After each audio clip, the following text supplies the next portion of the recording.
आज हम लोग पढ़ेंगे इनकम यानी आय। आप लोग ध्यान देंगे इधर। इनकम में इनकम टैक्स एक्ट 1961 के अंतर्गत इनकम के अंतर्गत क्या क्या चीजें शामिल की जाती हैं। इनकम क्या होती है?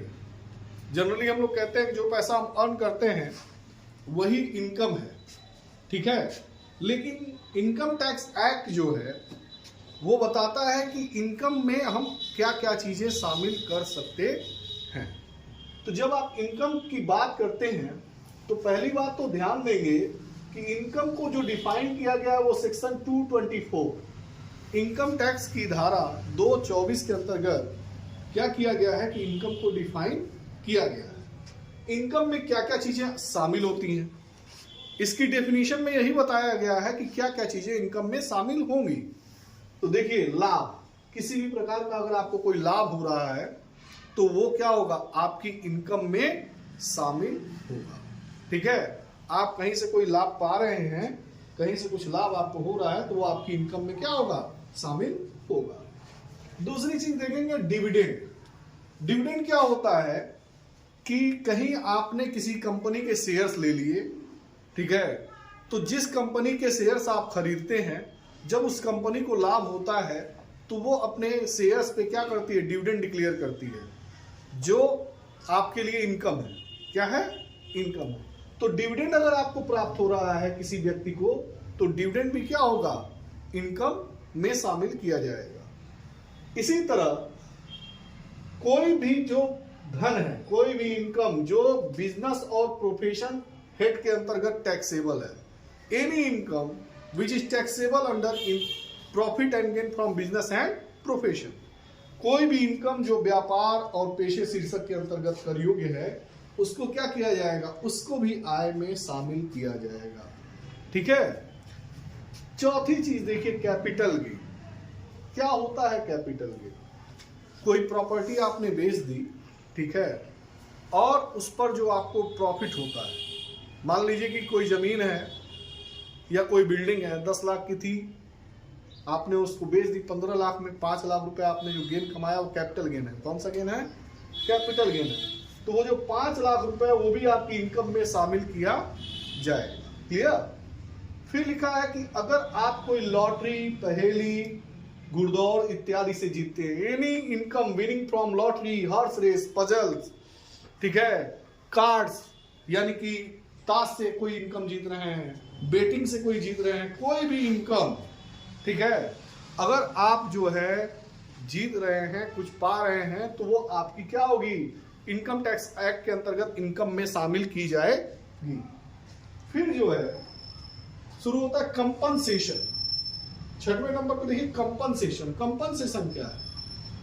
कहता है कि अगर मान लीजिए आपकी सेवा की शर्तों में कुछ परिवर्तन किया जा रहा है, हो सकता है आपके काम के घंटे को बढ़ाया जाए या घटाया जाए, कुछ भी किया जाए, उसके बदले आपका एम्प्लॉयर जो आपको नौकरी दिया है वो आपको कोई एक अमाउंट देता है कि देखो हम तुमको इतना रुपया दे रहे हैं, ये अमाउंट दे रहे हैं और तुम्हारी सर्विस में आज से ये चेंज होगा। पहले तुम 8 घंटे काम करते थे, आज से 10 घंटे काम करते। क्लियर है? तो उसके बदले अगर मान लीजिए कि सेवा की शर्तों के बदले कोई एक मुश्त पैसा मिल रहा है जिसको आप कंपनसेशन बोल रहे हैं, तो वो कंपनसेशन भी क्या होगा, इसमें टैक्सेबल होगा। फिर हम देखेंगे कि कर्मचारी को प्राप्त अनुलाभ, perquisites received by an employ. अब आता है कि अनुलाभ क्या होता है। जब आप जॉब करते हैं तो आपको केवल कैश में यानी मनी में पैसा नहीं मिलता है, कैश में कोई पैसा नहीं मिलता है, आपको कैश के साथ साथ बहुत सी सुविधाएं भी आपका एम्प्लॉयर आपको प्रोवाइड करता है, जैसे रहने की सुविधा है, ठीक है, आपको फ्री इलेक्ट्रिसिटी भी दे देता है, गैस, बिजली, पानी, बहुत सी सुविधाएं वो प्रदान करता है, ट्रांसपोर्ट की सुविधा भी वो देता है, ठीक है, कार की सुविधा भी दे सकता है, बहुत तरह की सुविधाएं वो देता है।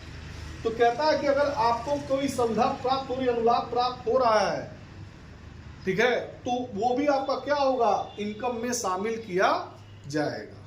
क्लियर? इसके बाद क्या है, रहतिये का पूंजी संपत्ति में परिवर्तन।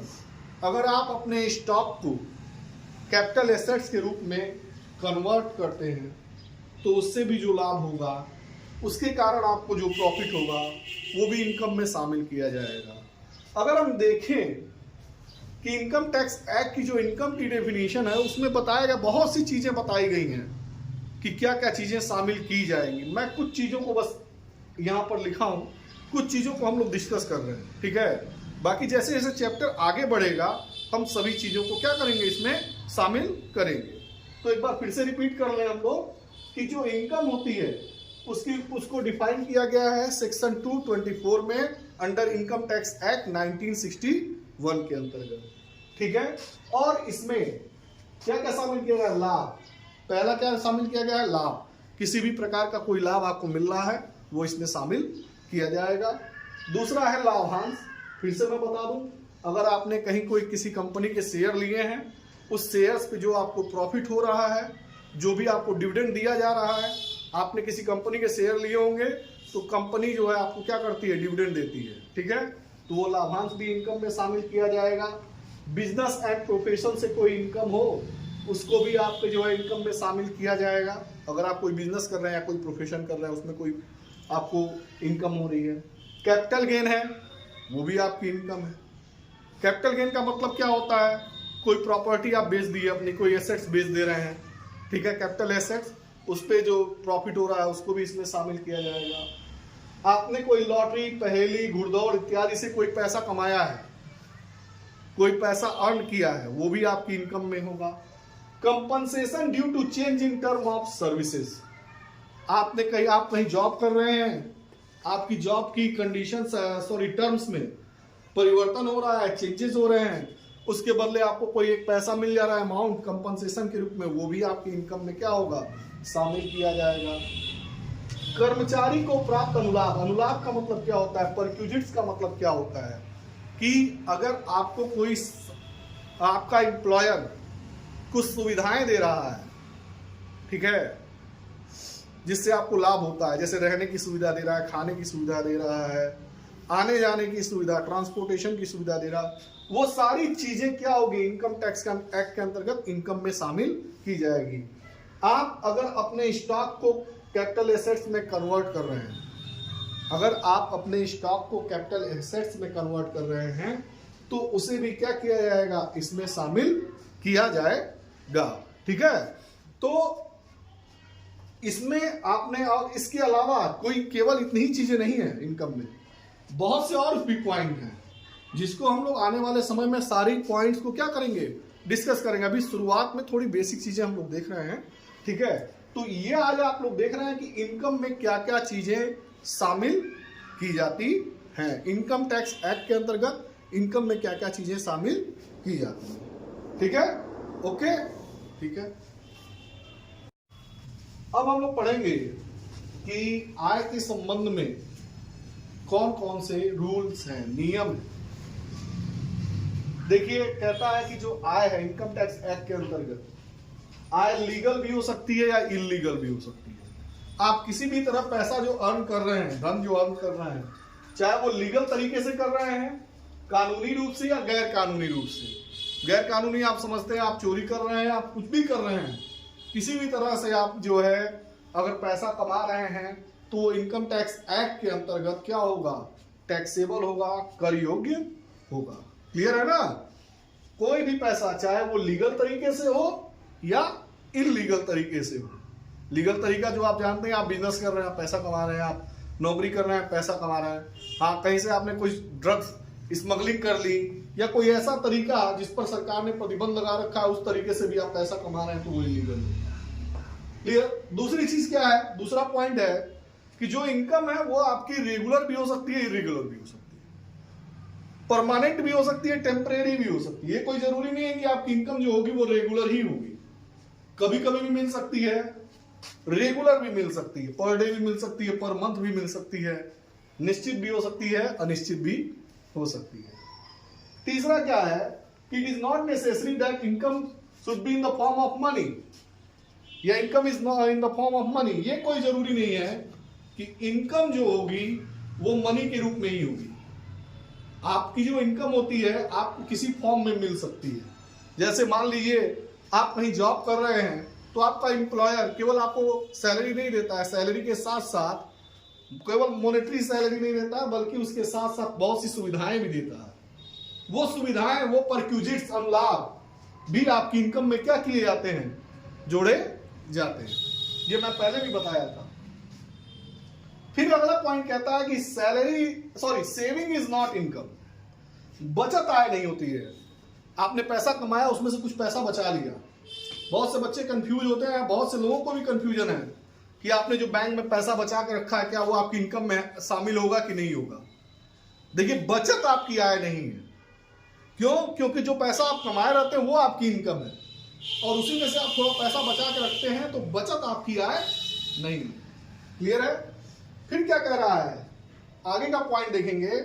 कह रहा है कि गौशाला और धर्मादा, receipts regarding charity and cow sheds, उसको इनकम नहीं माना जाता है। गौशाला में गाय के संबंध में, गाय की सेवा के करने के संबंध में जो पैसा गौशाला को प्राप्त होता है, या फिर आप चैरिटी के लिए कोई पैसा दान देते हैं, ठीक है, वो जो पैसा आपको चैरिटी के रूप में मिलता है, या फिर क्या कहते हैं कि जो गौशाला के संबंध में जो इनकम प्राप्तियां होती हैं, वो इनकम नहीं मानी जाती।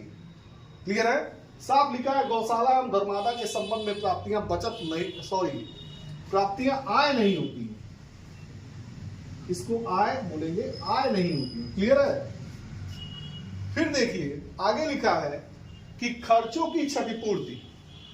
आप कहीं काम कर रहे हैं, कहीं जॉब कर रहे हैं, आपको आपके मालिक ने, एम्प्लॉयर ने कहीं भेजा है, आने जाने का खर्चा एक बार आपने अपने पास से दे दिया, बाद में आपका एम्प्लॉयर आपको उसकी क्षतिपूर्ति दे देता है।